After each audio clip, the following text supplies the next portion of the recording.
Pause in Ohio. Since our visit to Ohio in the spring of 1858, H has done what he could to exert an influence against us, and where he thought he could affect individuals, he has done so by circulating reports of wrong feelings. When we visited Ohio in the spring of 1858, a message given me in regard to him and his family. This message was given to him, but very persons knew that I had a message for him. He rose in rebellion against it, and like some others who have been reproved, positioned that persons had prejudiced my mind against family. When the vision pointed out same faults in them that I had repeatedly seen for 10 years, he said that he believed the visions, that I was influenced by others in writing them. What a conclusion. The Lord has a special work for him through one of the acknowledged gifts, suffers the message given to be adulterated before it reaches the person whom he wished to correct. Of what use are the visions? Persons guard them in this light, their own construction upon them, and feel at liberty to reject that portion does not agree with their feeling. H knows that every word of vision given for him in Ohio was correct, and when he could the message from the church no longer, for it was called for and read conference last fall, he acknowledged all true, but he has kept blind warfare against that he knew to be correct. He has not ruled well his own house for the last 10 years, had been reproved for this. The frown of God has been upon him because he did not restrain his children. These children have been corrupt in a proverb of reproach, and have exerted a corrupting influence where they have lived. Every time they have been presented before me, I have been carried back Eli, and shown the wickedness ungodly sons, and the judge followed him God. I have been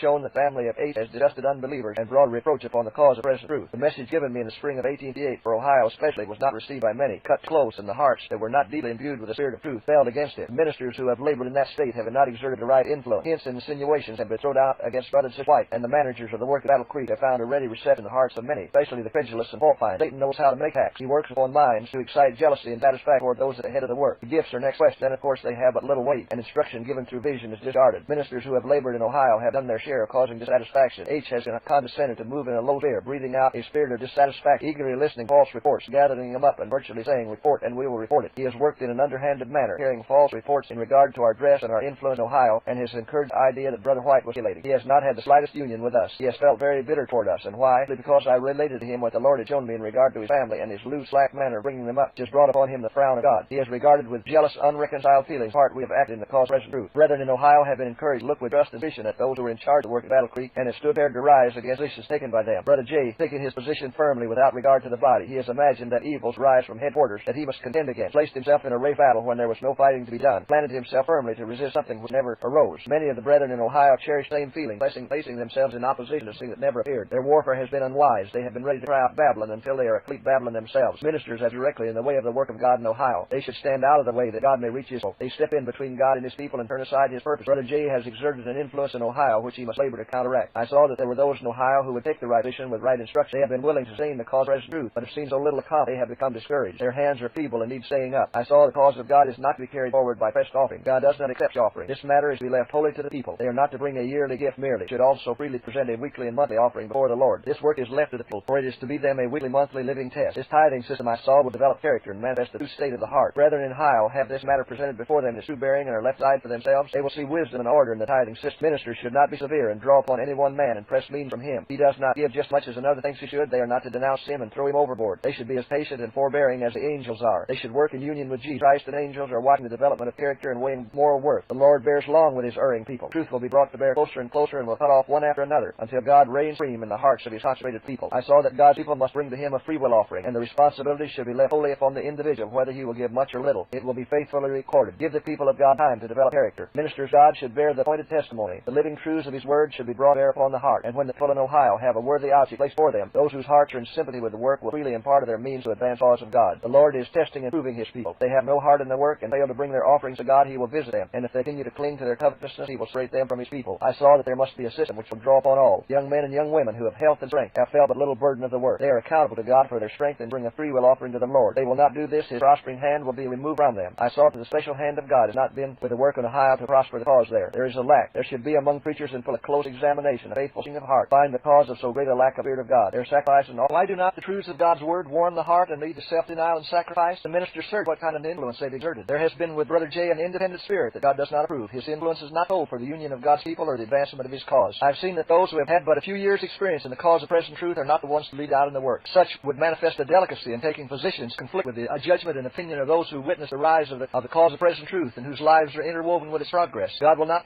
select men of but little experience to lead out in this work. He will not choose those who have had no experience in the sufferings, trials, opposition, and privation endured to bring this work up platform will now rest. It is now easy compared with what it once was to preach the third angel's message. Those who now engage in this work and teach the truth to others have things made ready at their hand. Cannot experience such privations as laborers in present truth have endured before them. Truth is brought out for them. Arguments are all prepared. Such should be careful how they become exalted, lest they be overthrown. They should be very careful how they murmur against those who endured so much in the very commencement of the work. Those experienced laborers who toiled under the burden when it was heavy and there were a few to help bear it, God regard. Careful how you reproach them or murmur against them, for it will surely stand to your account, and the prospering hand of God will not be with you. Some brethren who have the least experience, who have felt no burden, have done little or nothing to advance the cause of present truth, and who have no knowledge of matters of Creek, are the first to find fault with the management of the work there. And those who do not observe order in their temp concerns and command their households after them are the ones who oppose system will ensure order in the Church of God. They exhibit nice taste in worldly matters and are opposed to anything of the kind in the church. Such persons should have no voice in the matters of the church. Their influence should not have the least weight on others.